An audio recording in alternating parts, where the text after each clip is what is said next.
નમસ્કાર મિત્રો, તો સ્વાગત છે તમારું બધાનું ફોરેસ્ટ વાલા યુટ્યુબ ચેનલના એક નવા વિડીયોમાં। તો આજના વિડીયોમાં વાત કરવાનું છે કે પીએસઆઈ ભરતીનું પરિણામ છે તે ક્યારે આવશે અને તેની ફાઇનલ આન્સર કી અને ફાઇનલ પરિણામ છે તે સંભવિત કયા મહિનામાં જાહેર થશે તેની તમામ અપડેટ છે તે હાઈકોર્ટ દ્વારા આપવામાં આવેલી છે। એટલે કે પીએસઆઈ ભરતીમાં વધુ એક મહત્વપૂર્ણ નિર્ણય ઉમેદવારો માટે આવી ચૂકી છે। તો તમામ મિત્રો છે તે આ માહિતી જોવાનું ભૂલતા નહીં। શું માહિતી છે તે બતાવું તેની પહેલા જો ચેનલ ઉપર ન હોય તો ચેનલને લાઈક શેર અને સબસ્ક્રાઇબ કરી લેજો। અને આગળ પણ આપણે આ માહિતી આપી હાલ આ વિડીયો એ માટે બની રહેશે તે વિડીયોમાં કોઈ કારણોસરથી છે તે વિડીયો તમામ મિત્રો સુધી નથી પહોંચ્યો, માટે આપણે આ ફરી વિડીયો બનાવી રહ્યા છીએ કે પીએસઆઈ ના પરિણામ જાહેર થવામાં હજી એકાદ માસનો સમય લાગી શકે છે। એટલે કે હવે 15 થી 20 દિવસમાં છે તે પીએસઆઈ ભરતીનું પરિણામ છે તે જાહેર થવાની પૂરેપૂરી શક્યતા છે। અને સૌપ્રથમ બની શકે તો જો પીએસઆઈ ભરતીનું પરિણામ જાહેર થાય અને ત્યાર પછી એલઆરડી નું પરિણામ જાહેર થાય તો તમામ મિત્રો જે તૈયારી કરે છે અને ખરેખર જે ઉમેદવારો સરકારી ભરતીની ઘણા ટાઈમથી તૈયારી કરે છે તેવા તમામ મિત્રોનો છે તો વારો આવી જાય। કારણ કે સૌપ્રથમ ઉપલી પોસ્ટની જગ્યા ભરવામાં આવે ત્યાર પછી નીચી પોસ્ટની તો ખરેખર એક પણ જગ્યા ન પડી છે।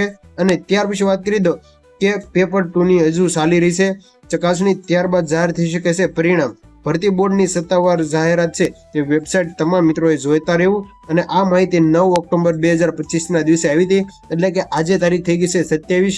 તો હવે ટૂંક સમયમાં છે તે એક માસ પૂરો પણ થઈ જશે અને પીએસઆઈ ભરતીનું પરિણામ છે તે જાહેર થવામાં હવે કોઈ વિલંબ નથી। સાથે સાથે આપણે પોલીસ ભરતી સંખ્યા મુદ્દે પીએલની સુનાવણી સરકારનું એફિડેવિટની જે માહિતી હતી તેની વાત કરી દો તો હાઈકોર્ટમાં જે માહિતી આપી હતી કે પીએસઆઈ ભરતીનું પરિણામ સિલેક્શન લિસ્ટ છે તે નવેમ્બરમાં જાહેર થશે।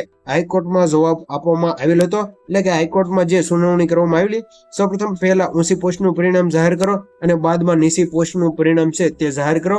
આવું કરવાથી ખરેખર પીએસઆઈ અને એલઆરડીમાં એક પણ જગ્યા છે તે ખાલી નહીં રહી શકે।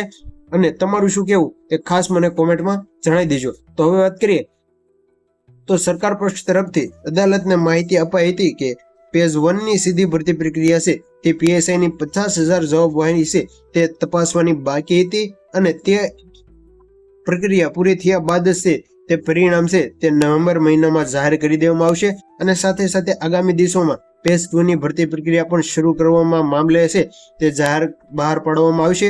અને સૌથી મોટા સમાચાર કે વર્ષ 2025 અને 26 નું પોલીસ ભરતીનું ભરતી કેલેન્ડર છે તે પણ જાહેર થવામાં છે તેવો પણ નિર્ણય છે તે હાઈકોર્ટ દ્વારા આપવામાં આવેલો છે। અને અગાઉ જે 10,000 જગ્યાઓમાં ખાલી હતી પરંતુ હાઈકોર્ટના નિર્દેશે અમલીકરણ બાદ હવે 1297 જગ્યા ખાલી છે। પોલીસ વિભાગમાં ભરતી વર્ષ ફેબ્રુઆરી મહિનામાં શરૂ થશે। હાલ વર્ષ 2024-25 ની ભરતી પ્રક્રિયા ચાલુ છે। કેસની વધુ સુનાવણી આવતા મહિને કરશે તે કહી શકાય, એટલે કે આગામી મહિનામાં છે તે વધારે માહિતી આપવામાં આવશે।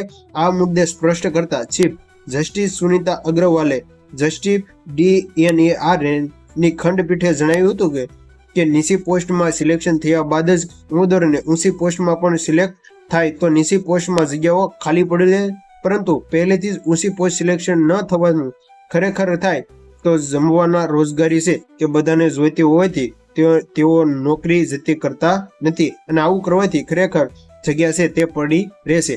તો કહી શકાય કે સૌપ્રથમ જે ખાલી જગ્યાઓ છે તે ભરાશે અને ત્યાર પછી 1297 જગ્યા છે તે પણ અમલીકરણ થયા બાદ પોલીસ વિભાગમાં વર્ષ ફેબ્રુઆરી મહિનામાં છે તે ફરી બીજા પેજની ભરતી ચાલુ થઈ જશે। તો આ હતી ગુજરાત પીએસઆઈ અને કોન્સ્ટેબલ ભરતીની માહિતી સારી લાગે તો તમારા મિત્રોને શેર કરી દેજો। જય માતાજી, જય દ્વારકાધીશ।